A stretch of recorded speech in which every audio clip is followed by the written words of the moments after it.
There's a drive. Deep left center field. And history is made at Kauffman Stadium tonight. Jorge Soler with his 39th home run. That home run mark for the Royals all time is yours for a great stroke. Okay. Hello, thank you for watching. My name is Nick, and welcome to the first episode of the Royal Way podcast. A little bit about myself before we dive into everything about why I'm here and what I'm doing. So first off, I'm Nick. I'm from Lincoln, Nebraska. I am a junior at the University of Nebraska here in Lincoln. I'm 20 years old, 21 in November. The reason I'm here for this podcast is, you don't really see too much, people talk about the Yankees, the Dodgers, the Red Sox, the Cubs, and I feel like these smaller markets just don't get the attention that they deserve. What Kansas City was doing back in 2014 to 2015, making 2 consecutive World Series, it really gets underlooked as a big deal because, they don't have the money to get the big time free agents. They have to rebuild the farm system and bring that up to the major league level. And I think that's a really challenging thing to do. And they didn't get much attention back then with Hosmer and Moose and Kane and Ben Zobrist. He didn't get that much attention. And when they won the World Series, it was incredible for the city of Kansas City. We all saw what it was like after they won the World Series. And so what I'm doing is here, I'm going to have weekly episodes. Probably every Thursday is what I'm going to try to do, unless something, comes up in my schedules. I'm going to just talk about, what's going on in the week, the hot topics. You never know in baseball. There's breaking news like we've seen here in the past, 3 or 4 days in Kansas City, what's been going on. And, over the offseason, we'll give you some in-depth looks. We'll look around the league as well. We'll look in the farm system. We'll look at everything. We'll look at all the perspectives of the Kansas City Royals affiliated teams as well. So what I'm trying to do, is just have a lot of fun, enjoy what's going on. You don't really hear too much about Kansas City podcast anywhere. The Chiefs get a lot of attention, with Patrick Mahomes right now. Very fun to watch. Probably, arguably one of the best players in football right now. It brings a lot of excitement to Kansas City. So, we need a lot more excitement in the baseball side. Well, the team is not looking amazing right now, but the future's bright, I should say, for Kansas City. A young team we've seen this year. It's going to be a fun offseason, I'd say, and exciting to see what happens with the new ownership. So the first topic I'd like to get into today is the big news that happened Monday morning as Ned Yost is retiring at the end of the season. Ned Yost, 65 years old, announced his retirement Sunday to the players. It came out on Monday, broken by almost every media member. A lot of people, criticize Ned Yost for some of his decisions he's made here in Kansas City over his whole time here since 2010 when he took over for Trey Hillman. And what I look at it is Ned, he may not have had a winning record every season, didn't lead the team to the playoffs every season, but when Trey Hillman was here, you remember those teams. Those teams were just really bad. I remember those were the years. Gordon was still like 2 or 3 years in the league. Jeremy Guthrie was pitching for us. Bruce Chen was our ace, I think, back then. It was not as fun, I'd say. And when Ned took over, a lot of excitement came around. The team was still not good for about 2 to 3 more years. Hosmer was in the minors, Moose was in the minors, and they came up together, and that's when the team started taking off toward the end of that 2013 season. You could really see it. And Ned Yost, took over in 2010, like I said. He led Kansas City to its first playoff appearance since 1985. And from that, that stretch from the 90s to the early 2000s was rough. It was very rough, Kansas City fans would say. And, Ned, this end of this season hasn't been spectacular. There's been some bright spots. I'm not going to say it was completely horrible. We'll look at that probably next episode, some of the highlights of the season. But, in Kansas City history, Ned Yost has brought us some of the most greatest memories in Kansas City Royals baseball history. A lot of us weren't alive in the 1980s to watch, that team win the World Series.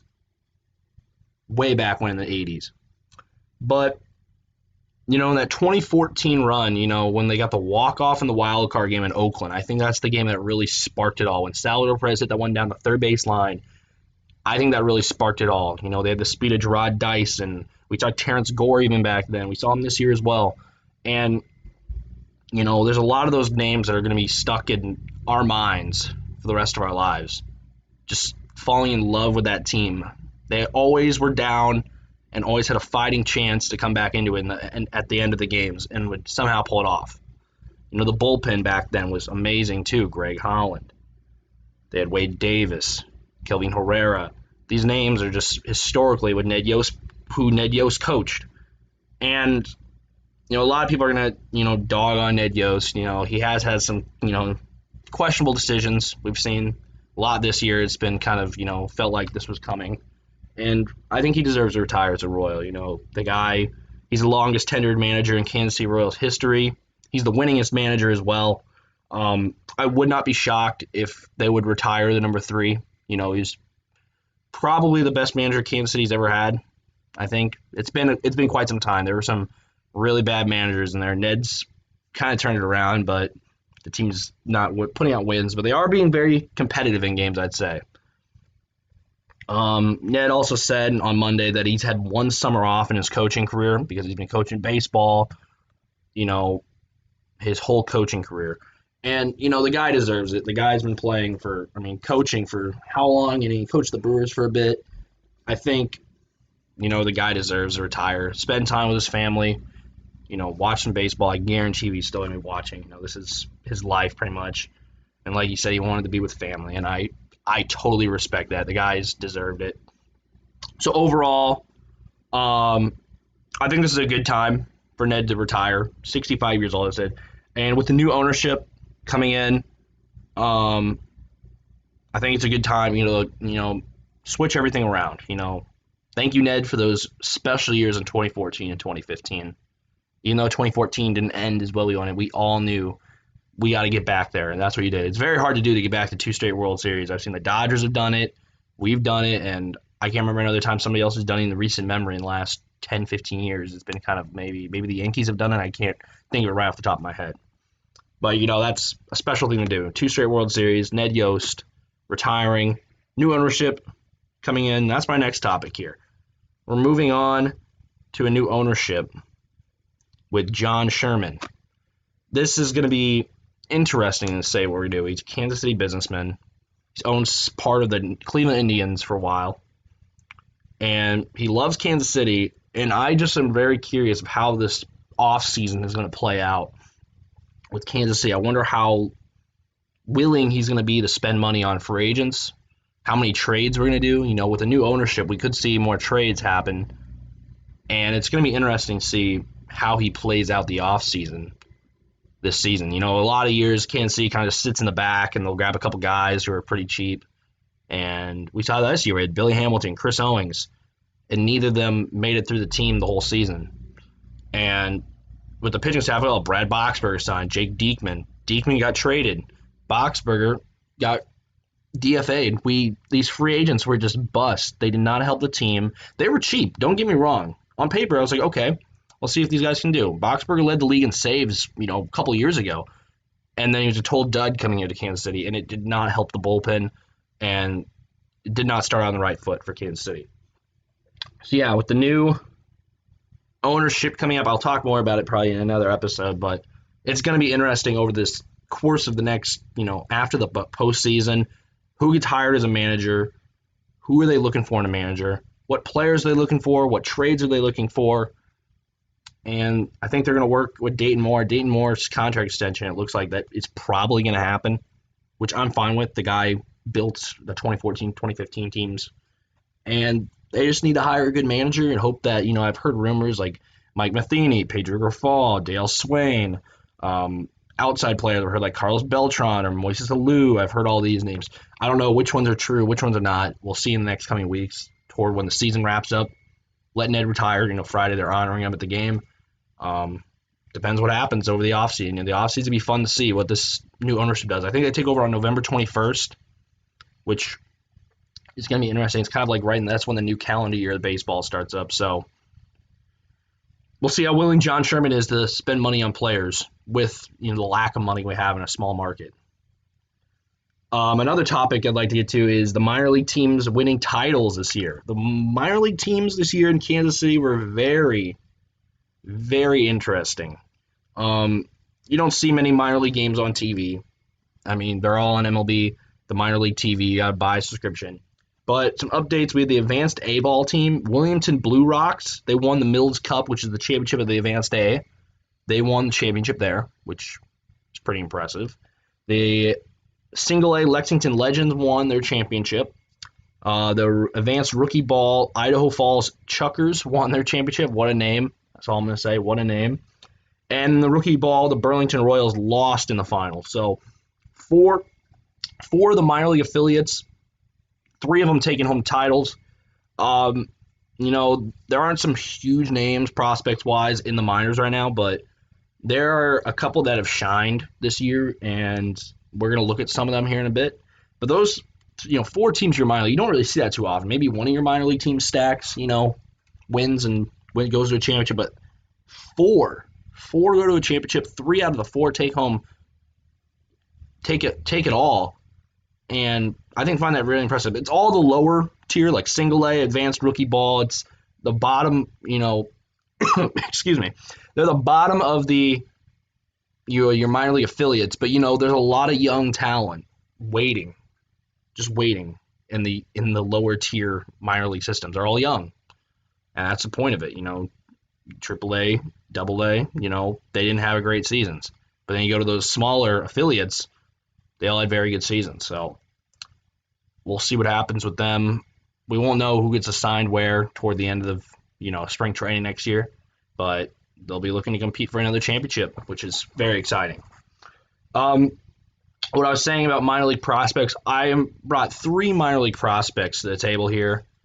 There are 3 that I really looked at this season, looked at their stats a little, and kind of thought, these guys were very key players, and it may not be for a while till we see them, but once they get up to Kansas City, it could be very interesting to see, what they do and how they'll impact the team. So I have them from 1 to 3 is some of the prospects I liked seeing about this year. I saw some highlights from them. So one of them I have is the outfielder. He was drafted in the 16th round of the 2016 draft. He's 25 years old. Nick Heath, if you ever heard of him, he played this year in Northwest Arkansas in AA, and in AAA played in Omaha for a couple games. He played in 105 games total. He had 8 home runs and 36 RBIs. Okay, not crazy flashy, but his batting average in AA was 255 and AAA was 256. But in these games, it wasn't all about his hitting. He had 50 stolen bases in AA and 10 stolen bases in 21 games in AAA. So Nick Heath has some legit speed. And, as in Kansas City's history, in the last, 9 years, I'd say, speed is what this team's looking for. His bat wasn't crazy flashy, but he did have 8 home runs in 105 games, but his speed looked really good. So he had, in 105 games playing both in AA and AAA, he had 60 stolen bases. So about 60% of the games he had a stolen base, which is pretty impressive. You need speed and to get people on the base paths and wreak havoc on the base paths, as we'd like to see. And Nick Heath looks like he brings that to the table. A second player I'd like to look at today is a 22-year-old, Chris Bubich. In 2018, he played for the Idaho Falls minor league affiliate for the Kansas City Royals. This was not this year, but last year. He had 10 starts with a 2-3 record with a 4.03. Okay, not the greatest ERA. Didn't have a winning record. That was last year. This year, he makes a jump to Wilmington and Lexington and goes 11-5 on the season in combined record, which is very, very good. His ERA in Wilmington was a 2.3, and in Lexington was a 2.08. He had 2 complete games, 1 shutout. He had 37 earned runs, 42 walks, and 185 strikeouts. As a 22-year-old playing, in Wilmington, Lexington, that looks really good. 185 strikeouts to 42 walks. It's a pretty good ratio. His ERA is in the 2s in both. You had 2 complete games, 1 shutout, and an 11-5 record. I find that very entertaining. The guy's only 22. He's one of our younger prospect pitcher out of Stanford. So we'll see if we see him in maybe 2 years, I'd say. I mean, he's still got to make the jump. Maybe we see him in Double-A next year, which would be pretty cool, but he's still got a ways to go. And the final prospect, this has been kind of one of the bigger prospects I'd say talked about since he got drafted by the Kansas City Royals. 23-year-old out of University of Florida. You probably know where I'm getting at, Kansas City fans. Brady Singer. Brady Singer played in Wilmington and Northwest Arkansas this year. He had a 12-5 record with a 2.85 ERA in 26 games. He had 1 complete game. Over those innings, over those outings, he had 148 and a third innings pitched, 47 earned runs, 39 walks, and 138 strikeouts. So Brady Singer in his first professional, season, he had 12 wins and 5 losses with a under 3 ERA. That's very good in only 26 games.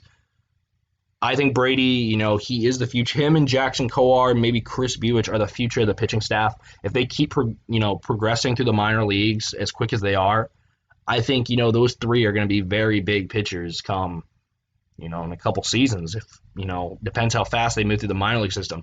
Don't get me wrong. I don't want them to rush through the minor league system. I don't like it when I see guys come up and they struggle for months before they start getting ahead of themselves and finally dominating the majors. I don't want to see them struggle. I'd like to see them, make their way through the minor league system, make sure they're ready, and when it's time, make the call and bring these guys up.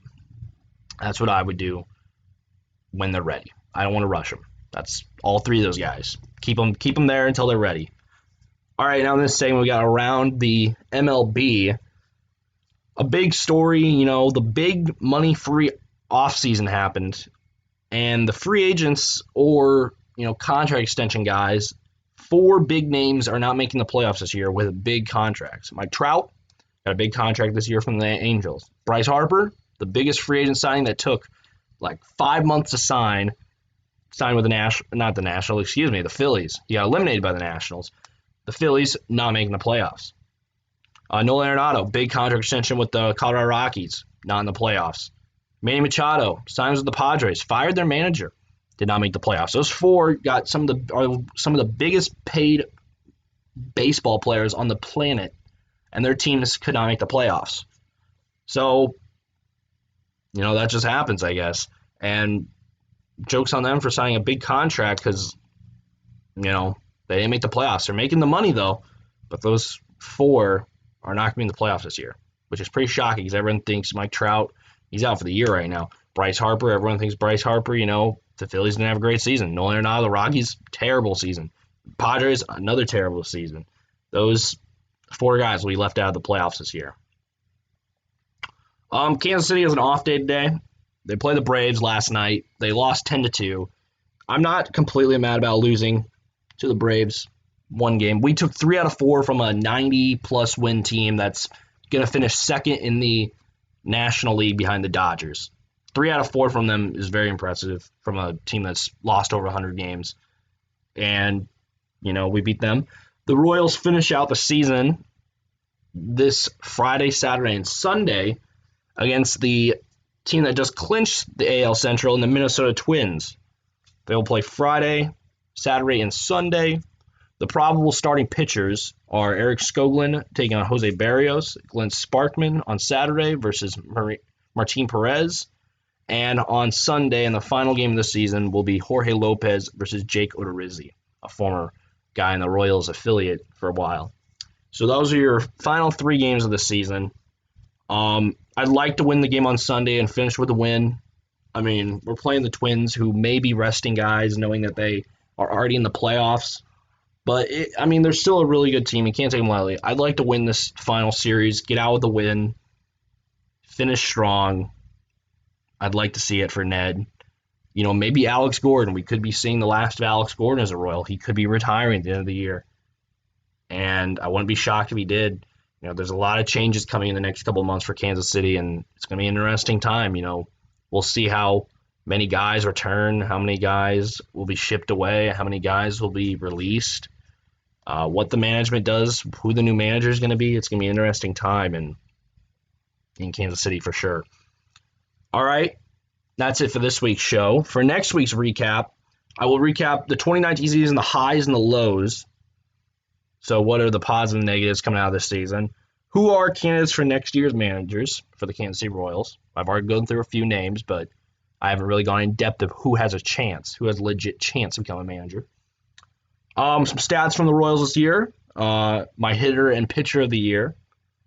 So next week's show looks pretty interesting. We'll go through some minor league teams as well, minor league players who I've looked at who looked really good this year, and what next year could look like as well. You can follow us on Twitter at the Royal Way Pod. You can follow me on Twitter at Nick Wyman. You can follow us on Podbean is the Royal Way Pod, and you can also follow our YouTube channel, which is the Royal Way Podcast. So you can check us out on all those platforms. We'll try to be active as much as we can. Thursdays look like the day we'll be uploading videos to get you. You can listen to us on Friday, enjoy your weekend, and wait for us next Thursday. And you can check us out on all those platforms, and we'll see what we can do. We'll see what Kansas City does here in this last 3 games of the season against the AL Central champions, the Minnesota Twins, who are playoff bound. So we'll see how they do in these next 3 games. Do it for Ned. Do it for Alex if he's retiring. I'd like to see a Salvi splash on Ned on Sunday, win or lose. Just, it would be something crazy. If Salvi's coming back, there's a lot of bright spots in this season. Some negative ones, too. I can't put that down. But we'll see what happens here, Kansas City fans. Stick with us, and we'll see you next time on the Royal Way Podcast.